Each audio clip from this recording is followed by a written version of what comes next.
नमस्कार दोस्तों, आज हम कवर अप करेंगे रूसा। ठीक है। तो रूसा की जगह मैं आपको यही कहूँगी कि जो पीएम ऊषा ऐड किया है उस पर ज़्यादा फोकस करें, क्योंकि पहले जब 2022 में मैंने पेपर दिया था तब रूसा से एक क्वेश्चन पूछा गया था। तो अब लेकिन दैट टाइम रूसा अकेला था सिलेबस में, लेकिन अब पीएम ऊषा ऐड हो गया है। तो उसके बारे में भी मैं आपको थोड़ा सा नॉलेज दे दूंगी जिन्होंने मेरा पिछला वीडियो नहीं देखा होगा। तो welcome to my channel. Please like, subscribe and comment also. It's humble request to all of you. तो आज हम शुरू करेंगे रूसा के बारे में, जिसे हिंदी में क्या कहते हैं, राष्ट्रीय उच्च शिक्षा अभियान। भारत सरकार की केंद्र प्रायोजित योजना है, सेंट्रली स्पॉन्सर्ड स्कीम है, जो स्टार्ट कब हुई थी? 2013 में स्टार्ट हुई थी। तो वो रूसा का पहला चरण था जो 2013 में स्टार्ट हुआ था। तो आपको ये अक्टूबर 2013 भी याद रखना है। सिर्फ 2013 याद करके जाने से बात नहीं बनेगी, क्योंकि उसमें आजकल ऑप्शन देने लगे हैं अक्टूबर 2013, जुलाई 2013, सितंबर 2013। तो आपको ये जो अक्टूबर शब्द इसमें लगा हुआ है ना, किस मंथ में स्टार्ट हुई, तो आपको अक्टूबर 2013 भी याद कर जाना है। उसके जो ऑब्जेक्टिव थे वो क्या थे? Equity, access and quality. ठीक है। समानता, पहुंच और उत्कृष्टता। ऑब्जेक्टिव हमेशा पूछे जाते हैं कि ऑब्जेक्ट क्या है, तो इसके की ऑब्जेक्ट आपको याद रखने हैं, इक्विटी, एक्सेस एंड क्वालिटी। ये राज्य उच्च शिक्षा संस्थानों को रणनीतिक फंडिंग करेगा। अब इसे पंचायती प्रधानमंत्री उच्चतर शिक्षा अभियान के रूप में बढ़ाया जा रहा है। इसका पहला चरण 2013 में था, फिर दूसरा चरण 2018 में स्टार्ट हुआ, फिर इसका नाम जो परिवर्तित हुआ है वो 2023 में जाकर परिवर्तित हुआ है, और अब इसे किस नाम से जाने लगा है? तो पीएम ऊषा के नाम से इसे अब जाना जाता है। स्ट्रेटेजिक फंडिंग है, इंफ्रास्ट्रक्चर है, क्वालिटी इंप्रूवमेंट है, स्किल डेवलपमेंट है। ये चार चीज़ें हैं जिन पर वो फोकस करेगी। फंडिंग तो करेगी, तो फंडिंग किस चीज़ के लिए करेगी? फंडिंग क्या करेगी? स्ट्रेटेजिक फंडिंग करेगी इंस्टीट्यूशंस के जो इंफ्रास्ट्रक्चर है उसको सही करने के लिए, क्वालिटी इंप्रूवमेंट के लिए और स्किल डेवलपमेंट के लिए। स्किल डेवलपमेंट के अंतर्गत क्या आता है? तो टीचर्स की जो ट्रेनिंग्स होती हैं, पहले के ये रहता कि पहले के ज़माने में टीचर्स उतने टेक्निकली जो थे वो नहीं थे एजुकेटेड, तो अब हैं तो वही टीचर्स ना, लेकिन अब उनको और अच्छे से उनका डेवलपमेंट किया जाएगा बाय ट्रेनिंग। वित्त पोषण समझ लीजिए, इसमें वित्त पोषण का अनुपात क्या रहेगा? तो 60 से 40% रहेगा। मतलब 60% जो है वो केंद्र सरकार की ओर से वित्त पोषित किया जाएगा फंडिंग, और 40% राज्य को खुद अपनी तरफ से करनी पड़ेगी।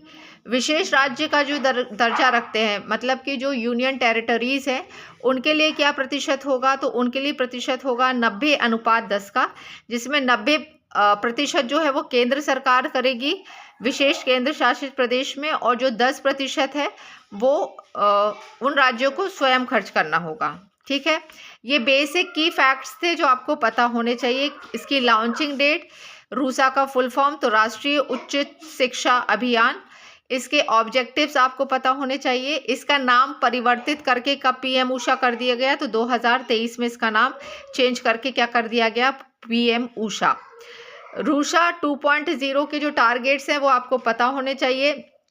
तो increase the spending a state on higher education as 1% of GSDP to 2% और अबव। दैट मीन्स, इसको मैं आपको समझा देती हूँ। GSDP का मतलब क्या होता है? Gross state domestic product. ठीक है। तो अभी वर्तमान में जो 1% चल रहा है उसको बढ़ाकर बजट में कितना पढ़ना है? 2% करना है। Spending state on higher education, उच्च शिक्षा के लिए जो अभी बजट होता है उसमें कितना प्रतिशत दे रहा है? हर राज्य में 1% खर्च होता है शिक्षा पर, जिसको हमको बढ़ाकर बजट में कितना करना है? 2% तक ले जाना है, 2% तक ले जाना है।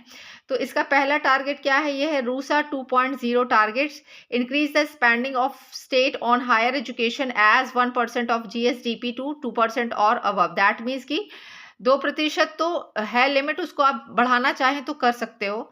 तो जो शिक्षा है उसका जो कहते हैं उस पर जो सरकार का इन्वेस्टमेंट है, ये 2% भी मुझे कम लगता है, क्योंकि यदि आप एजुकेशन पर ही ध्यान नहीं दोगे तो आप कैसे से सोचोगे कि बेरोजगारी दूर हो जाएगी। बेरोजगारी दूर करना है तो ये जो बजट है मेरे हिसाब से तो 5 से 8% के बीच होना चाहिए, क्योंकि जब हम रक्षा पे 12% खर्च कर सकते हैं तो स्टेट को सोचना चाहिए कि हम 2% यदि हम ले जा रहे हैं तो ये कोई बहुत बड़ी बात नहीं होगी, 2% भी बहुत कम है। इसके बाद सेकंड जो है वो है ensure all the state institutions are NAAC aggregated by end of March 2020 as a part of mandatory quality assurance framework. That means कि अब नेक के द्वारा एग्रीगेट होना चाहिए सारे इंस्टीट्यूशंस स्टेट के 2020 तक, मार्च 2020 तक। तीसरा क्या है इसमें कि reduce the student teacher ratio two 15:1 in institutions by the end of March 2020, increase the national GER to 32% by March 2022। That means कि हमें जो रिड्यूस करना है स्टूडेंट का जो टीचर रेशियो अभी वर्तमान में कितना है कि यदि 15 स्टूडेंट हैं उनको पढ़ाने वाला एक शिक्षक है, ठीक है। इस रेशियो को हमें चेंज करना है मार्च 2020 तक।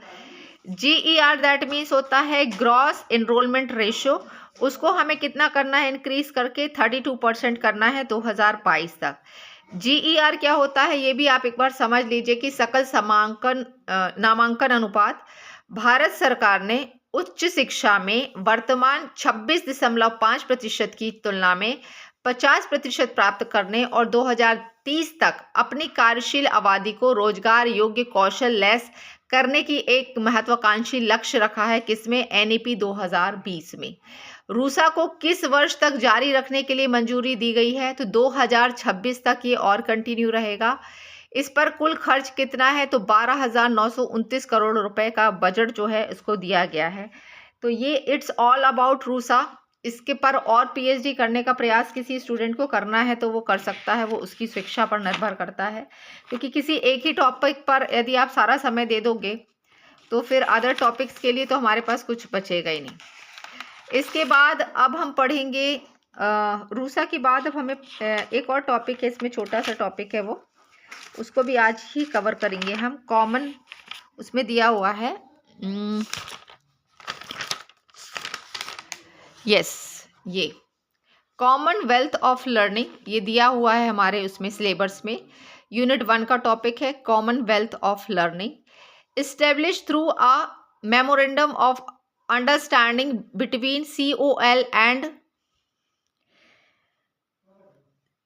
Government of India. ये कब हुआ था? तो 1981 में हुआ था। An inter governmental organisation open learning distance education के लिए जो प्रोग्राम चला है वो कौन सा है? Commonwealth of learning. इसके की जो है ऑब्जेक्टिव वो क्या है कॉमनवेल्थ ऑफ लर्निंग के? Knowledge, resources and technology, helping developing nation. Headquarter इसका वैंकूवर कनाडा में है। COL is voluntary funding by the Commonwealth countries.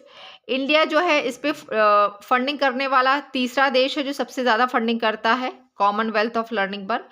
सबसे पहला देश है UK जो सबसे ज़्यादा फंड देता है, उसके बाद कनाडा है, last but not the least India तीसरे नंबर पे है जो सबसे ज़्यादा फंडिंग देता है इसको।